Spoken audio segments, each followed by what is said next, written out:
Hey guys, my name is Alex, and today I'm going to be reacting to Howcast's extremely viral video, How to Have Better Sex. This video has 72 million views, so it must be good. I'm going to be looking at all the sex tips they give and seeing which ones are good, which ones are bad, what we can elaborate on in order to help you. It's only a 2-minute video, so let's jump right into it and see what they got right and what they got wrong. How to have better sex. Have more fun in bed with these proven strategies for improving sex. You will need exercise, deep breathing, hair tugging, an emotional connection, a marriage license, and a feminist partner. Optional, masturbation, and wealth. I wouldn't say you need all of those things. Maybe wealth would be nice. Step 1. Get moving. Exercise activates the sympathetic nervous system, encouraging blood flow to the genital region. One study found that women were more sexually responsive following 20 minutes of vigorous exercise. If your physical fitness is something that's limiting you in terms of sex, then definitely exercise. Sex can be pretty physically demanding, especially for men. So if it's something holding you back, definitely exercise. I would say, even if it's not holding you back, exercise because it's good for you. I mean, there's really not much else to be said about exercise other than do it. It's good for you. Apparently, it's even good in terms of having better sex. So, go exercise. Step 2. Take a lot of slow, deep breaths when you're on the verge of orgasm. You'll climax more intensely by increasing blood flow to your genitals. So this whole deep breathing thing, it's a little impractical to me, and I don't think you guys should be focusing on something like that. I don't think if you're having sex with someone and you're about to reach climax, it's going to be the most stimulating part of the sex. I don't think that you should then take your mind out of it and start thinking, oh yeah, I have to do all these things, it's going to make my orgasm that much better. Oh yeah, I have to start heavy breathing. I think it's actually going to make your sex worse because you're taking yourself out of the experience, especially at a critical and extremely stimulating moment like that. Don't worry about it. Your climax is going to be great no matter what, usually. If anything, try to incorporate rhythmic breathing through the entire experience. Don't take yourself out of the experience. Reduce your engagement in the experience. Take away from your psychological stimulation just so that you can try some technique that might physically feel better. Because the more psychologically stimulated you are during sex, the better the orgasm is going to be anyway. So if you're taking yourself out of it in order to do this heavy breathing technique, yeah, it might feel good, it might feel better maybe if you were to masturbate and do this, but don't do anything that's going to take you out of the experience itself. The more present you are, the better your sex is going to be. Don't do anything that might hurt that. I think a lot of sex advice is pretty terrible for this reason. It just clogs your brain too much. You're thinking too much about what angle do I have to go in? What speed do I have to go in? What level of touching do I have to do? It's all these things that are just cluttering your brain. Listen, try to be as psychologically present in the experience as you can, and try to keep your partner as psychologically stimulated in the experience that they can. And you do this by being responsive, communicating during sex, dirty talking, touching, moaning, breathing, and even beyond that, during sex, before sex, you've laid a foundation of communication. You trust each other. You've talked about insecurities. You know what your partner likes because you've discussed it before. You haven't left sex just to chance. I'm just going to do what I do and just hope my partner likes it. If you've actually talked about these things and you've established a communicative relationship when it comes to sex, your sex life is going to be better than any stupid, unnecessary physical technique that you might try. Anyway, the reason that these physical stimulation techniques, these tips that you find online work in the short term is because it's hitting on variety. If it's something you haven't done before, it's something new, it's going to be exciting. What is exciting? Exciting is mentally stimulating, it's psychologically stimulating, it's arousing. That's why it's good. It's not good because it might feel better. It's good because of the excitement aspect of it. Step 3. Tug each other's hair in the home stretch. It releases endorphins, which in turn intensify orgasm. So the tugging the hair thing is the exact same thing I was just talking about with heavy breathing. If it's something that you haven't tried, then do it because it'll hit on that variety thing. But don't think that you have to time all of these things. Right when my partner's about to climax, I have to tug her hair, and then it's going to make the experience better. Just take these things out of your head. Try to be as immersed in the experience as you can. If that involves hair tugging and you like that type of sex, then you should have already discussed it before you've had sex, or you should have tried it and seen that your partner likes it during sex. It's all about communication. It's all about feeling comfortable. It's all about being immersed in the experience and doing something that might take your focus away from the experience you're having so that you can just perform this odd sex tip or pull their hair or focus on your breathing. It's going to pull you out of the experience. It's going to reduce the quality of your sex. Studies suggest that women who masturbate have better orgasms during intercourse than those who don't. Now the whole masturbation thing I think is probably because if you masturbate you learn about what you like and what you don't like. And so you're going to seek these things out during sex.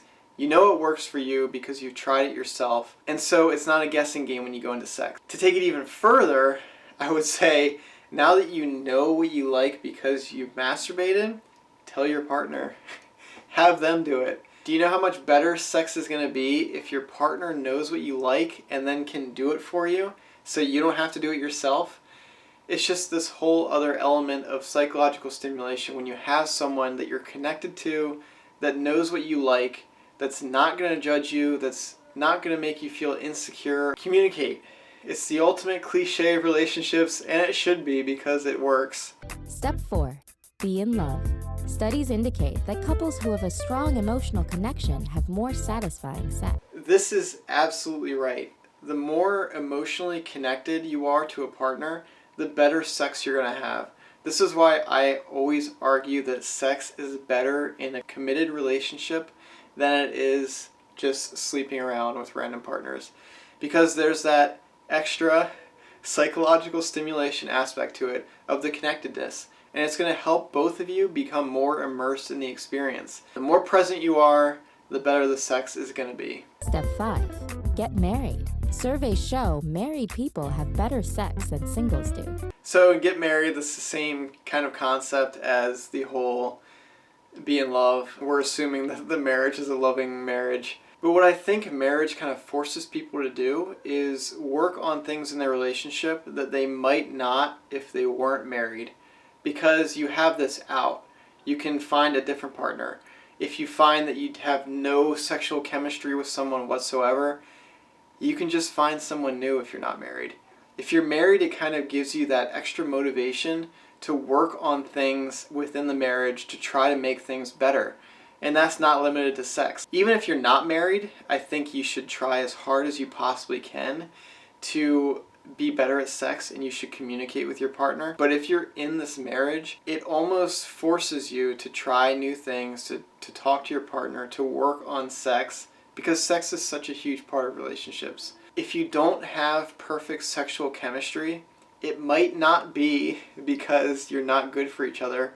It might just be because you haven't talked about sex and you don't know what your partner likes. How can you be compatible if you're just guessing the whole time? Then you're just leaving it up to chance. You're leaving it up to luck. Talk to your partner. Work on these things. Even if you're not married, work on these things. And it's going to improve your sex life. The study shows it. Even better, marry someone rich. Wealthy people have sex more often and are more likely to reach orgasm than the middle and lower classes. I don't know what to say about the whole wealth aspect, except maybe it lowers your stress levels and so you're able to be more present during sex. There is something to that. If you have enough money where you feel comfortable, there's that sort of level of stress reduction. And I can see someone that's fighting for money and they're living paycheck to paycheck. I can see that that's going to reduce the quality of their sex because they have something more important, honestly, to focus on than having sex. If you're wealthy and you're good to go, your bills are paid, then it kind of frees up your mind to be engaged in great sex as opposed to thinking about how you're going to pay the next bill that comes in. Step 6. Hook up with a feminist. Research shows that men with a feminist partner and women with a male who identifies himself as a feminist have healthier relationships and better sex lives. Let's hear it for equality. So we've come to the whole feminist thing, and the reason this is seemingly improving your sex life is because that study is a self-report study. And if you're part of a movement that is supposed to be sexually liberating and focused on equality, then you're going to self-report that you're sexually liberated and having better sex because of it. I don't say this to kind of tear down the feminist movement at all whatsoever, so don't take it that way. If we can learn anything from the feminist movement and from this statistic that their sex is better, I think reciprocity during sex, equality during sex is an extremely important thing. If you're a guy, your primary focus should not be on what you want in sex and to make the sex as best as you can for yourself. You should also be focusing on what your partner wants. And that goes the same way for women. I think a lot of times people get into sexual relationships and the sex becomes really selfish, and there's not this kind of giving, generous nature to it where you want your partner to feel amazing and have the best sex of their lives. If you change that focus and focus on giving your partner the most amazing experiences as you can, obviously it's going to make the sex better for them, but it's also going to make the sex better for you. Because if you're doing anything that is making your partner just go crazy and be aroused and just be wild and totally into it, do you think that that's not going to have an effect on how you feel during sex? It's going to make you feel amazing. If you see your partner and they're just in total ecstasy, it's going to make you feel unbelievable. There is nothing better than giving an amazing sexual experience to your partner. Sex should be about equality. It should be about people coming together and giving each other mutual pleasure. It shouldn't be about you just wanting to get off. Both people should be benefiting from it. So do the best you can to make the experience great for your partner, and it's going to make you enjoy the experience as well. So to sum up, pretty short video. They had a lot of things that are good. I think having a little bit of explanation helps with these tips and kind of understand why they work.